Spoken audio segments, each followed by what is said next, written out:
Halo teman-teman, saya Triansa Marlitua. Saya akan menjelaskan tentang komputer dari generasi pertama hingga sekarang.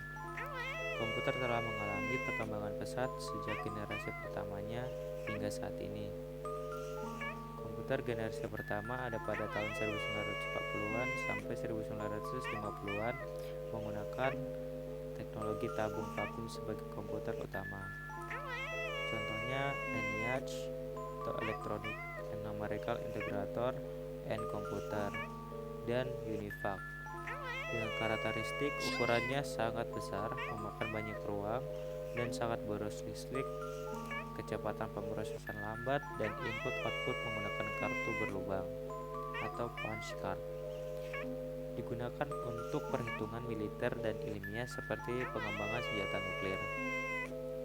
Lalu komputer generasi kedua ada pada tahun 1900-an sampai 1960-an yang menggunakan teknologi transistor menggantikan tabung vakum sehingga ukurannya lebih kecil dan lebih efisien. Contohnya ada IBM 1401 dan UNIVAC kedua. Dengan karakteristik lebih cepat, lebih kecil, lebih hemat energi, dan lebih murah dibandingkan dengan generasi pertama. Pemrograman menggunakan bahasa tingkat tinggi seperti Fortran dan COBOL dan banyak digunakan dalam bisnis, pemerintahan, dan bidang akademis untuk pemrosesan data.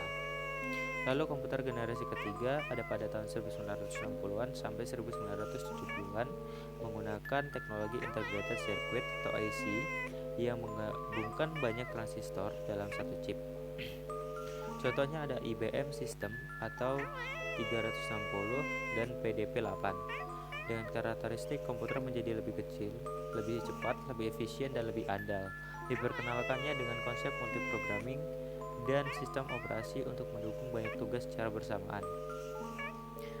Digunakan dalam bidang industri, riset, bisnis, untuk otomatisasi dalam pemrosesan data yang lebih kompleks.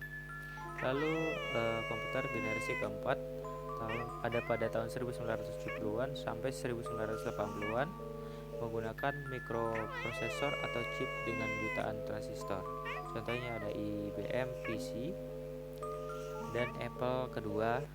Dengan karakteristik komputer personal mulai populer, ukurannya semakin kecil, harga semakin terjangkau, dan kecepatan semakin meningkat. Sistem operasinya menjadi lebih canggih seperti MS-DOS dan kemudian Windows.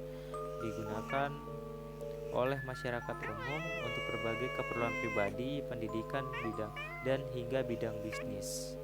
Lalu ada komputer generasi kelima. Ada pada tahun 1980-an sampai sekarang dan akan terus berkembang yang menggunakan teknologi VLSI (Very Large Scale Integration) dan ULSI atau Ultra Large Scale Integration dengan pengembangan kecerdasan buatan AI dan jaringan internet.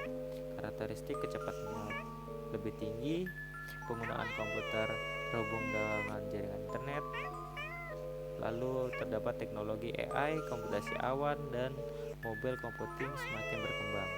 Digunakan oleh berbagai aspek kehidupan seperti teknologi informasi, pendidikan, penelitian, hiburan, hingga perangkat pintar seperti smartphone dan tablet.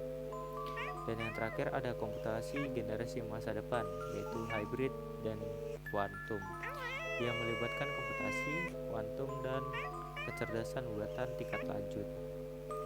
Karakteristik komputer generasi masa depan yaitu pemrosesan paralel yang jauh lebih cepat dibandingkan komputer klasik dengan potensi masalah yang tidak dapat diselesaikan oleh komputer konvensional, dan diharapkan akan digunakan untuk simulasi ilmiah yang kompleks, enkripsi yang lebih aman, dan pemecahan masalah yang membutuhkan komputasi besar.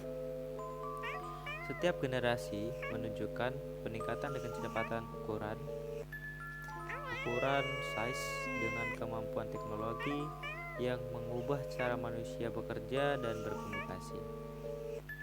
Sekian dari saya, penjelasan tadi supaya agar menjadi bermanfaat bagi teman-teman sekalian. Terima kasih dan jangan lupa untuk menonton video Rakit PC kita kelompok 9 yang link videonya ada di deskripsi guys. Terima kasih.